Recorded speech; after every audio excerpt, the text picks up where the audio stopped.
I stood in the middle of my living room, staring at the man I used to call my best friend, watching the light fade from his eyes while the blood on his uniform, his pristine, decorated police uniform, began to soak into the carpet.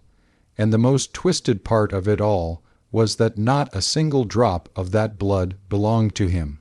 He had spent years pretending to be the hero of this city while secretly orchestrating the nightmare that tore my entire world apart. And as I stood there holding the truth in my hands, I realized that justice wasn't coming from a courtroom or a badge, but from the very person they all thought was a victim. Before I tell you how a quiet high school history teacher ended up standing over a dying officer in a house full of secrets, I have to ask you one thing. If the people sworn to protect you were the ones who destroyed everything you loved, how far would you go to make it right? And would you be able to live with the person you became once the smoke cleared? My name is Elias, and 3 years ago, I had what most people would call a perfect, boring life. I lived in a quiet suburb of Oak Ridge with my wife, Sarah, who was a pediatric nurse, and our 6-year-old daughter, Mia, who was obsessed with drawing purple dragons and thought I was the funniest man on earth. Life was measured in PTA meetings, Friday night movies, and the occasional backyard barbecue with our neighbor and my lifelong friend, Mark. Mark was a rising star in the local police department, a detective who everyone looked up to, and he had been my rock since we were kids. When Sarah and I got married, he was my best man. When Mia was born, he was the first person at the hospital with a giant teddy bear. We were family, or at least, that's what I told myself every time he'd come over in his uniform, complaining about the trash he had to deal with on the streets. Everything changed on a Tuesday in October. It was a rainy night, the kind where the clouds hang so low you feel like you're being suffocated. Sarah had stayed late at the clinic, and Mia was at a sleepover at her cousin's house. I was expecting Sarah home by 8, but 8 turned into 9, and 9 turned into 10. I called her phone a dozen times, each ring echoing the growing hollow feeling in my chest. At 11 o'clock, there was a knock at my door. I ran to it, thinking she'd just lost her keys, but when I opened it, I didn't see Sarah. I saw Mark. He wasn't wearing his usual cocky grin. His face was pale, his eyes red, rimmed, and he looked like he'd aged 10 years in an hour. He told me there had been an accident, a high-speed pursuit of a drug runner that had gone wrong, ending in a head-on collision. Sarah was gone instantly. He held me while I collapsed, his strong arms keeping me from hitting the floor, whispering that he was so sorry, that they would catch the guy, that he would make sure justice was served. For months I was a ghost. I moved through the world in a blur of grief, barely functioning enough to take care of Mia, who didn't understand why Mommy wasn't coming home. Mark was there every step of the way, bringing over dinner, helping with the paperwork, and constantly giving me updates on the investigation. He told me the driver had fled the scene and disappeared into the underground, but that the department was doing everything possible. I believed him. Why wouldn't I? He was a hero. But then the cracks started to appear. It started with a man named Julian, a low-level informant I met by pure accident at a roadside diner 6 months later. He recognized me from the news photos and approached me, looking terrified. He told me that the accident wasn't an accident at all. He said the car that hit Sarah wasn't driven by a drug runner, but by a group of off-duty cops who were running a protection racket and were high out of their minds that night. He told me that the investigation was actually a massive cover-up coordinated by someone high up in the precinct to protect the department's reputation. I didn't want to believe it. I told him he was crazy, that my best friend was leading the case. Julian just looked at me with pity and said, "Ask your friend why the dashcam footage from the cruiser behind the crash went missing, and ask him why the blood samples from the scene were incinerated before they could be tested. After that, I couldn't sleep. I started digging. I used my skills as a researcher to look into police logs, city council records, and leaked internal memos. I spent every night in the basement, connecting dots that shouldn't have existed. I found out that Mark hadn't just been helping me with the paperwork. He had been intercepting my mail and redirecting any inquiries I made to the city's legal department.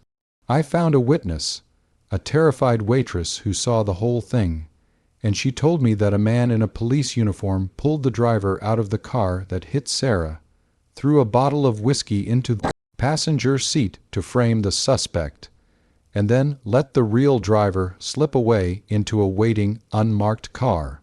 She identified that officer from a photo. It was Mark. My best friend didn't just fail to get justice. He was the one who ensured it would never happen. He had prioritized the brotherhood of the badge over the life of my wife and the heart of my daughter. As I sat in that dark basement, surrounded by the evidence of a betrayal so deep it felt like a physical weight in my lungs, I realized that the man I had loved like a brother was a monster wearing a suit of armor. I spent the next year becoming someone else. I stopped crying and started planning. I learned how to track people, how to bypass security systems, and how to blend into the shadows. I watched Mark. I watched his partners. I saw them taking bribes, intimidating witnesses, and laughing over drinks at a bar they owned through a shell company. They felt invincible. They thought the world belonged to them because they carried the guns and the authority. They had no idea that a grieving father was watching every move they made, waiting for the perfect moment to strip it all away. I started small. I leaked documents to a rival precinct's internal affairs division, making sure the evidence was just enough to cause friction, but not enough to trigger a full raid yet. I wanted them paranoid. I wanted them to start looking over their shoulders. I wanted them to feel a fraction of the terror Sarah must have felt in those final seconds. I watched as their tight, knit circle began to fray, as they started accusing each other of being the rat. But now I've reached the point of no return. I've lured Mark to my house under the guise of needing to talk about a new lead. I found, but I have the recorded confessions of his partners and the original dashcam footage that I recovered from a hidden server he thought was deleted.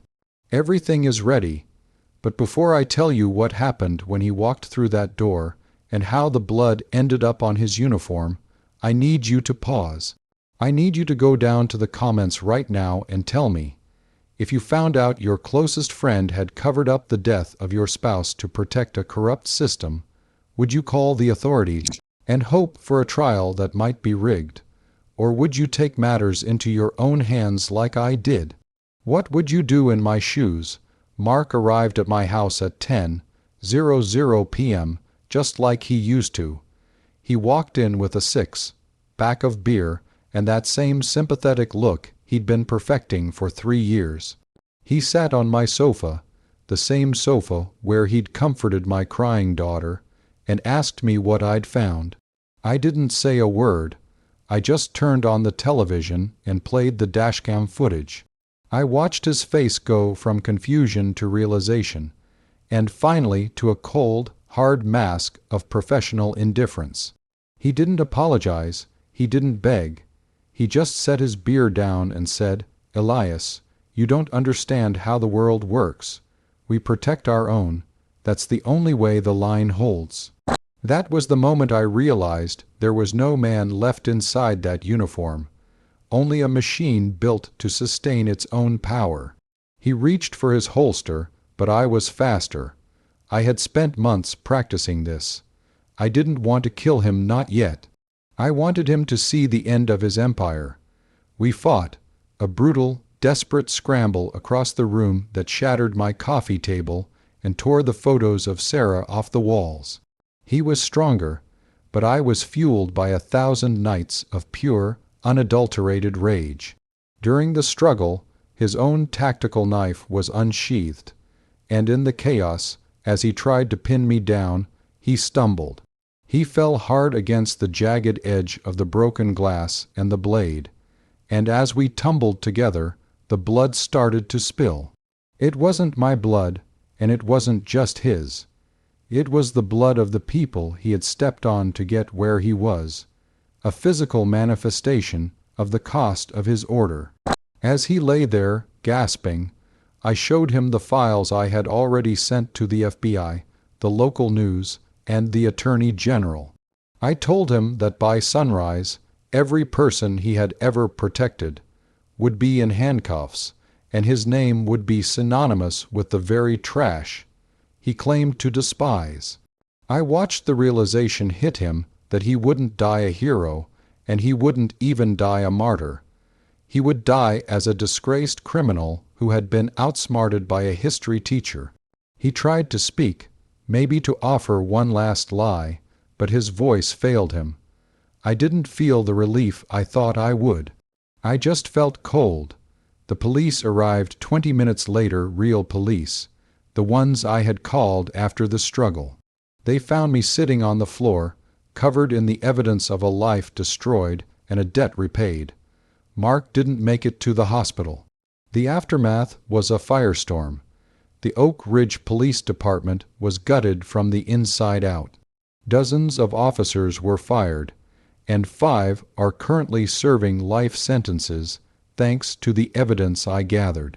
I lost my house to legal fees, and I moved across the country with Mia to start over. She's 9 now, and she still draws dragons, but sometimes she asks why we don't see Uncle Mark anymore. I tell her that some people aren't who they pretend to be, and that the truth is the only thing that can't be buried forever.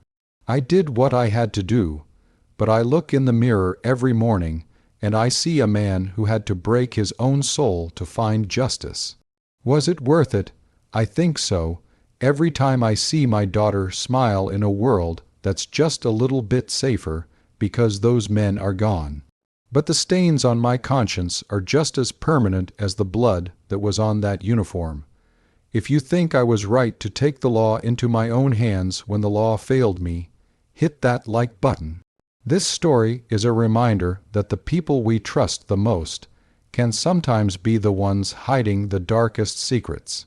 If you want to hear more stories of betrayal and hard-earned justice, make sure you subscribe to the channel and turn on notifications.